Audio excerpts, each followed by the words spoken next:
మన ప్రభువైన యేసుక్రీస్తునామమున మీ అందరికీ శుభవందనాలండి. ఈరోజు దేవుని వాగ్దానం జకర్యా గ్రంథము 9వ అధ్యాయము 12వ వచనము.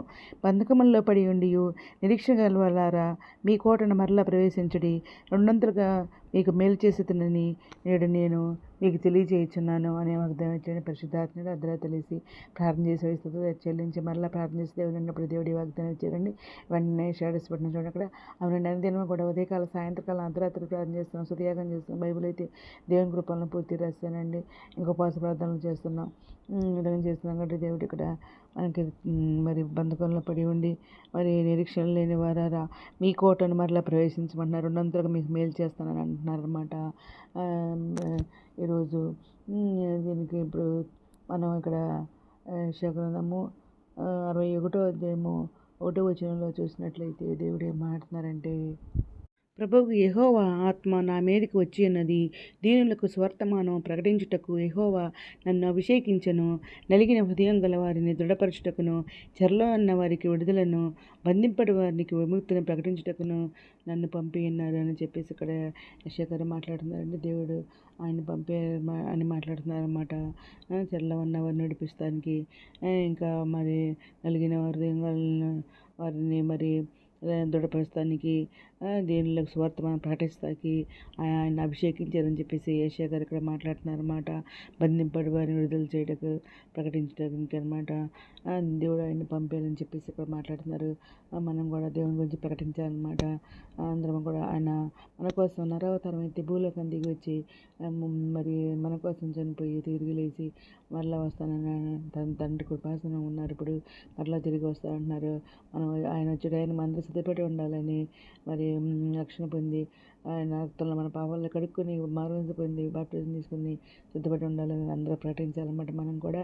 అయితే ఇక్కడ మనం ఇంకా యెషయా గ్రంథము 49వ అధ్యాయము 9వ వచనంలో దేవుడు ఏం మాట్లాడుతున్నారంటే, బయలు వెల్లుడి అని బంధింపడి వారితోనూ, బయటికి రండి అని చీకట్లో ఉన్న వారితోనూ చెప్పుచు, దేశమును చక్కపరిచి పాడైన స్థలం స్వాస్థ్యములను పంచిపెట్టుటకై నిన్ను కాపాడి ప్రజలకు నిబంధనగా నియమించితిని అని చెప్పేసి మాట్లాడుతున్నారండి. ఇంకా మార్గంలో వారు మేయుదురు, చెట్లు లేని మెట్టలన్నిటి మీద వారికి మేపు కలుగును అని చెప్పేసి కూడా దేవుడు ఇక్కడ మాట్లాడుతున్నారండి.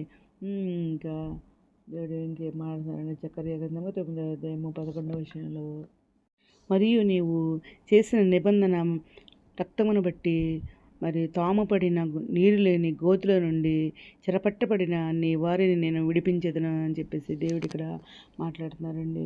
నీళ్ళని గోతులో పడి ఉన్న నీ వారిని నేను విడిపిస్తానని చెప్పేసి ఆయన నిబంధన రక్తాన్ని బట్టి ఆయన జరుగుతాయి అని చెప్పేసి దేవుడు ఇక్కడ మాట్లాడుతున్నారు.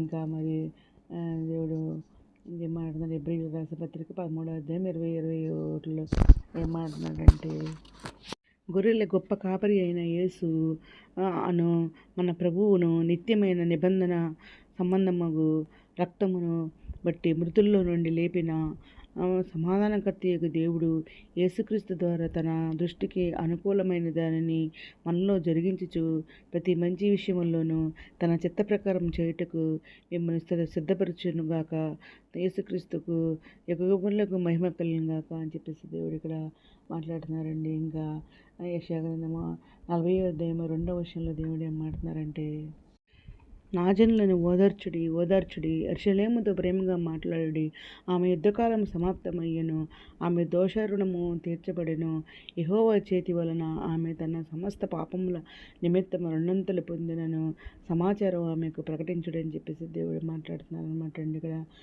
మరి ఎవరు దుఃఖంలో ఉన్నారో వాళ్ళని ఓదార్చమని దేవుడు మాట్లాడుతున్నారు. వాళ్ళ యుద్ధకాలం సమాప్తమైంది అంటున్నారు, వారి దోషారోపణ తీర్చబడిన అంటున్నారు. ఇంకా సమస్త పాపముల నిమిత్తము ఉన్నంతలుగా ఆయన మరి ఆ పాపాలు క్షమించనని చెప్పమని చెబుతున్నారు అన్నమాట అండి. ఇంకా యెషయా గ్రంథము 61వ అధ్యాయము 7వ వచనంలో దేవుడు ఏం మాట్లాడుతున్నారంటే, మీ అవమానమునకు ప్రతిగా రెట్టింపుగా నందుదురు, నిందకు ప్రతిగా తాము పొందిన భాగము అనుభవించి వారు సంతోషింతురు, వారు తమ దేశంలో రెట్టింపు భాగమునకు కర్తలగుదురు, నిత్యానందం వారికి కలుగును అని చెప్పేసి దేవుడు ఇక్కడ మాట్లాడుతున్నారండి. ఇక్కడ దేవుడు మరి 3 విషయాలు మాట్లాడారు. ఫస్ట్ది నిరీక్షణ విమోచన గురించి అనమాట.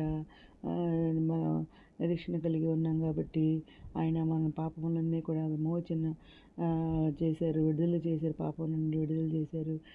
ఇంకా రెండో విషయం చూస్తే దేవుని నిబంధన రక్తము ద్వారా రక్షణ అంటున్నారు. అవునండి, ఆయన రక్తం ద్వారా మనకి రక్షణ కలిగిందనమాట. ఆయన రక్తంలో మన పాపాలన్నీ కడగబట్టి మనకి రక్షణ కలిగింది, రక్షణ ఇచ్చారు, పాపాలన్నీ రక్తంలో కడిగివేసి.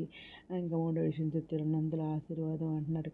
ఇప్పుడు నీ పాపాలన్నీ రక్తంలో కడగబడినాయి కాబట్టి రెండంతలు నేను ఆశీర్వదిస్తాను అంటున్నారు అన్నమాట. ఈ వచనాలన్నీ కూడా శ్రమల్లో బంధకములలో ఉన్నవారికి దేవుడు ఇచ్చే మరి నిరీక్షణను, మరి రెండంతల ఆశీర్వాదాలను గుర్తు చేస్తాయని చెప్పేసి ఇక్కడ దేవుడు మాట్లాడుతున్నారండి. ఈ దినం ఒక దినమందరి జీవితంలో కోరుకుంటూ ఈరోజు మనం ప్రార్థన చేసుకుందాం. మౌనతలో సరసక మందిర ఘనమైన నామం కలర్స్తూ తీసుకోతున్నాదండి. అన్వేది ప్రపంచంలో ప్రతి ఒక్క బిడ్డని పేరు పేరు న్యాయం చేసుకోండి. ఆయన ప్రతి ఒక్క బిడ్డ అవసరం తెచ్చండి. ఆయన అక్కడ తెచ్చిన కోరికలు తెచ్చండి. చంటి బిడ్డలకు మంచి విద్యాశైలి దేవండి. నిరుద్యోగులు ఉద్యోగాలు తెచ్చేయండి. ఆర్థిక పరిస్థితి వరకు ఆర్థిక సాయం తెచ్చండి.